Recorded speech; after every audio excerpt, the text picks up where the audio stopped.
1400 سال پہلے یا 1450 سال پہلے قرآن آیا، لیکن اولم یر الذین کافروا ان السماوات والارض کانتا رتقا ففتقناہما، کہ مجھے جھٹلانے والوں دیکھو کہ یہ زمین اور آسمان پہلے جڑے ہوئے تھے، میں نے پھاڑ کے جدا کر دیا۔ صرف ایک جملے میں کریشن آف دا یونیورس بیان کر رہا ہے قرآن، اور یہی بگ بینگ تھیوری ہے، جس big bang, it's a literal meaning of the big bang. پھر میں آپ کو اور حیران کن بات بتاؤں کہ ایک جملے میں کریشن آف لائف، وجعلنا من الماء کل شیء حی، میں نے ہر حیات کو پانی سے پیدا کیا۔ سر ولیم جیمز جو تھے، ان کو نوبیل ملا اس ایک سٹیٹمنٹ پہ۔ ان کی سٹیٹمنٹ کیا تھی؟ Every life is created out of water. آپ مجھے بتائیں یہ ایگزیکٹ میننگ نہیں ہے؟ بالکل۔ وَجَعَلْنَا مِنَ الْمَاءِ كُلَّ شَيْءٍ حَيٍّ، میں نے ہر حیات کو پانی سے پیدا کیا ہے۔ سبحان اللہ، بڑا ہی دلچسپ ٹاپک ہے، میں بھی اتنا ہی ایکسائٹیڈ ہوں قرآن اور سائنس کے بارے میں جاننے کے لیے۔ تو سب سے پہلے میں چاہوں گا کہ ہمارے ویورز کو یہ بتایا جائے کہ قرآن مجید ہے کیا، قرآن کا تعارف کروایا جائے تاکہ پھر ہم اپنی گفتگو آگے بڑھائیں۔ جی بسم اللہ الرحمن الرحیم، اللہم صلی علی سیدنا محمد وعلی آلہ وصحبہ وبارک وسلم۔ سب سے پہلی بات یہ ہے کہ قرآن اپنا انٹرو خود دیتا ہے جی، قرآن کسی چیز کا محتاج نہیں۔ بالکل۔ اور سب سے پہلی بات جہاں سے قرآن آغاز کرتا ہے وہ یہ ہے کہ الف لام میم ذالک الکتاب، یہ ایک کتاب ہے۔ بالکل۔ اب ہمیں سائنٹیفک اسٹڈی میں جب ہم دیتے ہیں تو ہمیں پیٹرن بھی وہی اپنانا چاہیے نا جس سے ہم سائنس اسٹڈی کرتے ہیں۔ جی۔ تو ہمیں دیکھنا ہوگا کہ واٹ از کتاب، کتاب ہے کیا۔ جی جی۔ تو کتاب کو جب ہم دیکھتے ہیں تو کتاب از اے سورس آف کمیونیکیشن، یہ رابطے کا ایک ذریعہ ہے، ٹرانسمٹ آف نالج کا ایک ذریعہ ہے۔ تو پھر ہمیں اگلی بات آتی ہے کہ واٹ از کمیونیکیشن۔ جی۔ تو کمیونیکیشن میں ایک پورا لوپ بنتا ہے کہ ایک میسج جو ایک بھیجنے والا بھیجتا ہے، وصول کرنے والا اس کو وصول کرتا ہے اور پھر اسے سمجھتا ہے۔ مثلا میں آپ کو ایک میسج بھیجوں، فار ایگزامپل تائی وائی پائی لو، آپ نے ریسیو کر لیا، سن لیا، لیکن آپ اس کو سمجھ نہیں سکے۔ اس کا مطلب یہ ہے کہ کمیونیکیشن کا لوپ پورا نہیں ہوا، کمیونیکیشن اپنے انجام کو نہیں پہنچی۔ تو کمیونیکیشن کو اپنے انجام کو پہنچانے کے لیے کمپریہنشن یا سمجھنا بہت ضروری ہے۔ میرا اگلا سوال بھی عبدالسلام صاحب یہی ہے کہ قرآن مجید کو سمجھنا کیسے ممکن ہے؟ جی، قرآن کریم کو دیکھیں، قرآن اللہ تعالیٰ نے ایک انسانیت کے لیے اس طرح اتارا کہ اسے قیامت تک کے لیے محفوظ کر دیا۔ بے شک۔ اس کا مطلب یہ ہے کہ قرآن پاک کو سمجھنے کے لیے آپ کو اس کی لینگویج میں جانا پڑے گا، اس کی گرامر میں جانا پڑے گا۔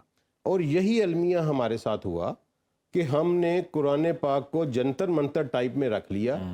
ہماری میجارٹی جو پڑھے لکھے لوگ بھی ہیں وہ بھی قرآن پاک کو پڑھتے نہیں ہیں، ایکچوئل پڑھا نہیں جاتا۔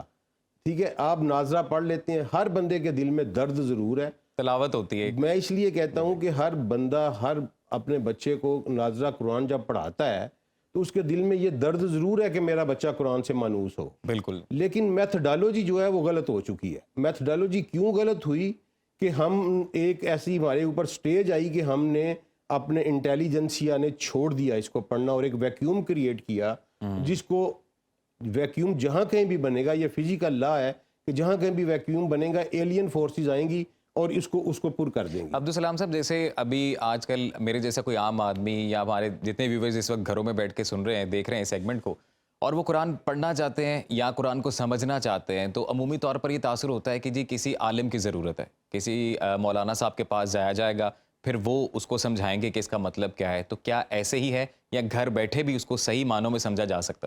دیکھیں سر، قرآن پاک کو اللہ تعالیٰ نے محمد مصطفیٰ صلی اللہ علیہ وسلم پر نازل کیا اور ان کے ذریعے یہ اعلان کروایا کہ آپ کہہ دیں کہ میں تمام انسانوں کی طرف نبی بنا کر بھیجا گیا ہوں۔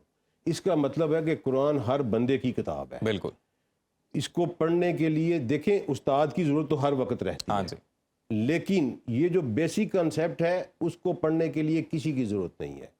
آپ اس کی ٹرانسلیشن پڑھیں اور بچوں کو پڑھانا بھی، دیکھیں یہ بک ہے ہی نہیں اس وقت تک جب تک آپ سمجھتے نہیں ہیں، یہ پیغام آپ تک پہنچا ہی نہیں جب تک آپ نے سمجھا نہیں، جب آپ نے سمجھا نہیں تو آپ نے پڑھا نہیں۔ میرا کیس، میرا مقدمہ ہی یہ ہے کہ جو آپ نے سمجھا نہیں وہ آپ نے پڑھا نہیں۔ اب چونکہ ہمارا سیگمنٹ ریلیٹ کرتا ہے سائنس کے ساتھ، بالکل، تو سائنس دیکھیں، what is the science? Science کو ہم کہتے ہیں it is a book of research, یہ کتاب تحقیق ہے۔ بالکل۔ لیکن قرآن اس سے بہت بلند و بالا ہے۔ قرآن کتاب تخلیق ہے. واہ واہ واہ واہ واہ کیا ٹھیک بات ہے ہے. جی, یہ کائنات کے راز ہیں اس کے اوپر. It is a manual of the universe. اس لیے یہ بیسک غلطی جو لوگ کرتے ہیں وہ یہ کرتے ہیں کہ وہ پیرامیٹر یا بینچ مارک بنا لیتے ہیں سائنس کو اور پڑھتے ہیں قرآن کو. ایسا نہیں ہو سکتا. آپ بینچ مارک بنائیں گے قرآن کو, کیونکہ قرآن خالق کا کلام ہے نا جی. وہ تو سائنس تو صدیوں لگی رہے. یعنی کہ ہم یہ کہہ سکتے ہیں کہ سائنسی تجربات کے ذریعے ابھی تک جو فینومینا جو چیزیں ثابت ہو چکی ہیں وہ سب قرآن سے بھی ثابت ہیں. 100% ثابت ہے. بلکہ میں تو اس سے آگے کہتا ہوں کہ کیونکہ اللہ تعالیٰ نے قرآن پاک میں جہاں 200 دفعہ یہ لفظ کتاب یوز کیا ہے, اس کو کتاب کہہ کے پکارا ہے. اگر یہ فرقان ہے تو کتاب کی شکل میں ہے, اگر یہ میزان ہے تو کتاب کی شکل میں ہے, اگر قرآن ہے تو میزان کی شکل کتاب کی شکل میں ہے. تو کتاب کو پڑھنے کے لیے ایک پیٹرن ہوتا ہے. تو جب آپ اس پیٹرن میں آپ داخل ہوتے ہیں تو آپ دیکھتے ہیں کہ یہ سائنس سے بہت آگے ہے. مثلا 1400 سال پہلے یا 1450 سال پہلے قرآن آیا, لیکن اولم یر الذین کفروا ان السماوات والارض کانتا رتقا ففتقناہما, کہ مجھے جھٹلانے والوں دیکھو کہ یہ زمین اور آسمان پہلے جڑے ہوئے تھے, میں نے پھاڑ کے جدا کر دیا. صرف ایک جملے میں کریشن آف دا یونیورس بیان کر رہا ہے قرآن. اور یہی بگ بینگ تھیوری ہے. جس big bang, it's a literal meaning of the big bang. پھر میں آپ کو اور حیران کن بات بتاؤں کہ ایک جملے میں کریشن آف لائف, وجعلنا من الماء کل شیء حی, میں نے ہر حیات کو پانی سے پیدا کیا. سر ولیم جیمز جو تھے ان کو نوبیل ملا اس ایک سٹیٹمنٹ پہ. ان کی سٹیٹمنٹ کیا تھی؟ Every life is created out of water. آپ مجھے بتائیں یہ ایگزیکٹ میننگ نہیں ہے؟ بالکل. وجعلنا من الماء کل شیء حی, میں نے ہر حیات کو پانی سے پیدا کیا ہے. سبحان اللہ, سبحان اللہ. تو اس مسلمانوں کو تو قرآن کا رولر ہونا چاہیے. صحیح. جو وہ لوگ یہ کہتے ہیں نا کہ قرآن کو سائنس نہیں سمجھنا چاہیے, میرا انہیں جواب ہے کہ قرآن بار بار کہہ رہا ہے کہ آپ غور کریں.